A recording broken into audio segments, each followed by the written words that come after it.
Bon, vous l'avez inscrit à ma newsletter, donc déjà bravo, félicitations, je vais pouvoir vous embêter un petit peu.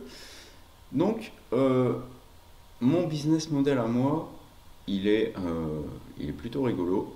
Je suis toujours basé, comme je vous ai dit dans la première vidéo, sur les abonnements. Et un truc que j'ai fait il y a quelques années de ça qui marchait très bien dans la niche du référencement, c'est un petit peu comme ça que je me suis fait connaître aussi à ce niveau-là. C'était un forum privé. Le forum, fallait payer un abonnement pour y accéder. Là, c'était génial parce que les membres partageaient leurs idées, on pouvait partager des petites astuces. C'était assez restreint. J'avais, je ne sais plus, 300-400 abonnés à 20 € par mois. C'était largement suffisant pour moi vivre. Et en même temps, ça restait une petite communauté, on se partageait des super idées. Maintenant, le business model que moi je préfère et qui est vraiment est rentable et automatisable, pas complètement, mais c'est assez facile à gérer et super rapide à mettre en place, c'est le magazine. C'est ce petit truc-là. C'est rien du tout, c'est du papier. Moi, je me suis fait un petit magazine qui fait une trentaine de pages. C'est un petit trimestriel. Et ce Tipeee, parce que je l'ai appelé le Tipeee, c'est le successeur d'un autre magazine qui tournait déjà très très bien, que j'ai dû arrêter à cause de PayPal, mais bon, ça c'est un autre sujet. Mais le fait de faire un magazine, en fait, le taf que ça me demande réellement, c'est d'avoir des connaissances, 8 heures tous les trimestres pour le rédiger, mais 8 heures, quand j'ai les idées, ça va très très vite. En une journée, je peux avoir fait le truc. Et j'ai aussi d'autres techniques pour aller beaucoup plus vite, hein. J'utilise la dictée vocale de ChatGPT pour rédiger, pour mettre en forme. C'est très très rapide à faire en fait.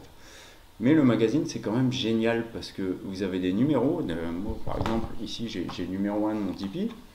Je vais sortir le numéro 2. Ceux qui vont prendre le numéro 2 vont vouloir le numéro 1. Forcément. Alors, pas tous, mais il y en a certains qui vont trouver des idées. Et comme il y a des suites entre mes différents magazines, ils vont vouloir forcément racheter le numéro 1. Donc ça, c'est génial. En plus de ça, ils prennent un abonnement. Ils vont payer tous les trimestres. Je peux leur permettre de payer soit au trimestre, soit à l'année. Dans quelques années, je leur proposerai peut-être aussi un abonnement à vie. Parce que j'aurais fait une statistique de combien de temps restent mes abonnés. Et je pourrais me dire, bah voilà, si un abonné moyen reste entre 3 et 4 ans, je fais une offre à vie qui fait à peu près le prix de 5 années d'abonnement. Ça, c'est plutôt c'est une stratégie marketing, c'est une petite astuce qui fonctionne plutôt bien. Mais voilà, c'est le business model à suivre vraiment qui fonctionne d'enfer. Maintenant, vous vous dites peut-être, ok, mais si je reprends le principe de la couture par exemple, vous allez vous dire, bah oui, mais moi, mon magazine, à part des patrons de couture, qu'est-ce que je vais mettre dedans? Des techniques, des machins, des bidules. Si c'est que des patrons, au bout d'un moment, on peut se lasser. Et pourtant, ça marche très bien. Il y a beaucoup de magazines de couture qui existent tout de même.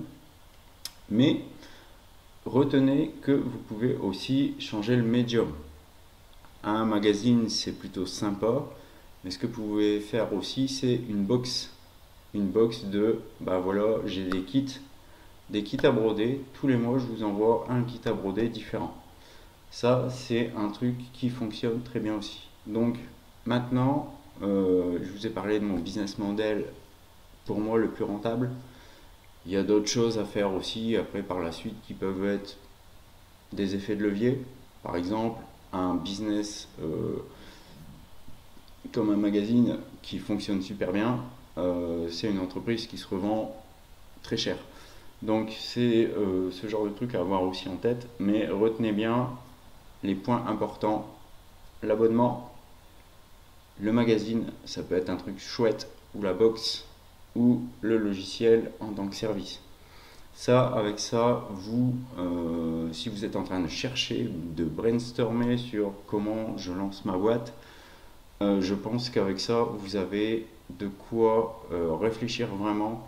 Mais franchement, pensez abonnement et pensez pas juste je vends one shot. Pensez pas je vais vendre mon temps parce que votre temps, vous avez que 8 heures par jour. Si vous voulez bosser 15 heures, 20 heures par jour, c'est votre choix, mais ça va vous épuiser à la longue, franchement. Donc, essayez d'automatiser. Moi, je vous dis, le Tipeee, par exemple, c'est 8 heures tous les trimestres. Alors, les idées, bah, je les trouve, moi, au fur et à mesure que je bosse, vu que c'est 3 mois entre deux, c'est le bon laps de temps pour moi. Et tous les jours, tous les jours, je fais un email à mes abonnés. Hein, j'ai 5000 abonnés sur ma newsletter. Je leur fais un email, je leur donne une astuce, comme vous allez en recevoir. Je leur donne une astuce et en même temps je leur dis bah voilà, si vous voulez progresser, ben il y a des trucs dans le Tipeee, c'est mon contenu premium, vous allez trouver d'autres choses encore que ce que je mets dans la newsletter et en beaucoup plus détaillé. C'est pas juste un email, ça va être une dizaine de pages sur un sujet. Donc n'hésitez pas, abonnement, contenu premium, c'est des trucs qui marchent vraiment bien. Après à vous de voir si c'est un produit physique, une box. Et voilà.